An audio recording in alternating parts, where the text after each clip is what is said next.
As a reward for successfully completing his investigation, Degtyarev was offered a promotion to colonel and the position of mission coordinator. He declined the opportunity to work at the HQ and submitted a personal request to be the information about the development of psi devices obtained by Degtyarev alerted USS commanders. All the information gathered on X-designated laboratories was removed from military archives and filed as top secret. All personnel working in the zone were ordered to prevent the disclosure of information about the laboratory. Several experimental samples were made on the basis of technical documents for Item 62. Following a set of test trials, it was decided not to go ahead with large-scale deployment of the weapon due to the high cost of ammunition. Nonetheless, it would be reasonable to assume that further development of the Gauss rifle is ongoing. Sultan and his gang left the Skadovsk to do their shady business elsewhere after their attempts to capture the ship failed. The ensuing feeling of relative safety among stalkers led to a massive increase in the number of artifacts sold to Beard, causing his business to boom.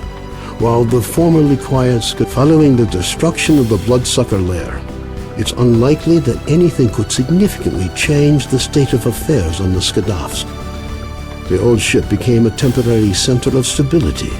In the ever-changing, a fragile balance was reached between freedom and duty squads at Yanov Station. Tired of the endless struggle, fighters of both factions started leaving their squads and joining the Free Stalkers. The scientific expedition, organized by Professors Herman and Olzersky, was a success. The data they collected facilitated the development of groundbreaking medicine and technology, which prompted the Ministry of Education to allocate additional funding for scary stories about the Army's fate scared stalkers away from Pripyat. The few who dared to venture into the city ran into inexplicable phenomena, which added further dark strokes to an already gloomy picture of the dead city. The legend of the oasis stopped being a legend. The identity of those who managed to find a way to the secret anomaly became an increasingly regular topic of conversation among stalkers. Despite this, the number of adventurers trying to find it remained high, something the bandits were quick to take advantage of, with constant offers to lead stalkers to the oasis, which organized mercenary squads continue to be active in the zone. Their interest in the secret laboratories is becoming increasingly difficult for USS operatives to ignore. Attempts to establish the identity of the client who hired the mercenaries prove the area around Yanov Station continues to attract growing numbers of stalkers. The lack of dangerous mutants and abundance of anomalous areas have led to the area being referred to as a treasure trove, with increasing regularity. Zulu returned to Duty's main base at the Rostock plant. Nobody knows what he discussed with the leader of Duty, General Voronin, but several days later he was spotted at the head of a large squad on its way to the Vano headed off to the freedom-controlled military warehouses, where his cheerful personality and optimism quickly earned him the popularity they merited. Ultimately, he took charge of a small group of researchers involved in investigating, and the list of casualties suffered in the course of Operation Fairway was amended with yet another name. Senior Lieutenant O.N. Sokolov died in the line of duty.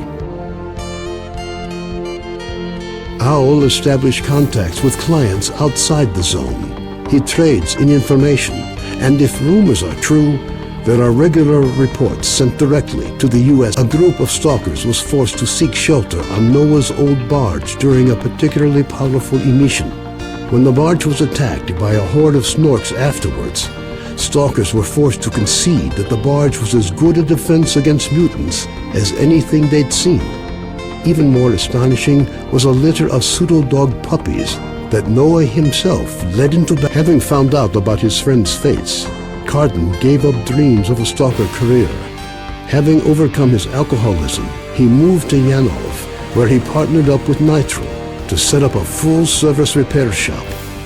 Both technicians gladly devote all their spare time to building a vehicle that could operate in the zone. Strelok passed on the information he obtained on his trip to the Chernobyl NPP to the USS commanders. This prompted the government to create a scientific institute for research of the Chernobyl anomalous area. Strelok took up the position of when Colonel Kowalski, commander of the Stingray Group, returned from the zone. He was forced to explain the reasons for the failure of Operation Fairway. Following a dragged-out investigation and the brass's failed attempt to make him the fall guy,